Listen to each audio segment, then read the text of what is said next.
भोजपुरी के hit machine कहे जाने वाले खेसारी लाल यादव का मूवी फरिश्ता हाल ही में आया था, जो कि सुपर डुपर हिट हो चुका है। दर्शक फरिश्ता मूवी को काफ़ी पसंद कर रहे हैं और खेसारी लाल यादव के फैन ने इस मूवी को सुपर डुपर हिट बना दिया है। और दोस्तों, इसी बीच फरिश्ता मूवी का एक भोजपुरी गाना दुनिया पागल कहेला 25 मार्च 2023 को वेब म्यूजिक के यूट्यूब चैनल पर रिलीज कर दिया गया है। दुनिया पागल कहेला भोजपुरी गाना को अब तक 51,000 लाइक्स मिल चुके हैं और 6,39,541 व्यूज मिल चुके हैं।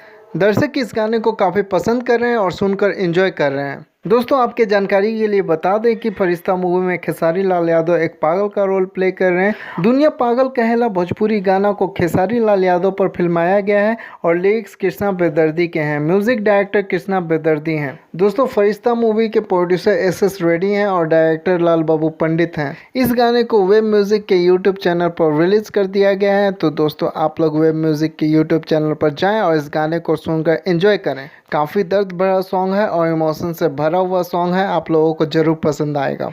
और खेसारी लाल यादव की एक्टिंग ने तो इस गाने में चार चांद लगा दिया है। जाएं दोस्तों और सुने इस गाने को। दोस्तों, फिल्म से जुड़े जानकारी के लिए हमारे चैनल फिल्मी अड्डा को सब्सक्राइब करें। धन्यवाद दोस्तों।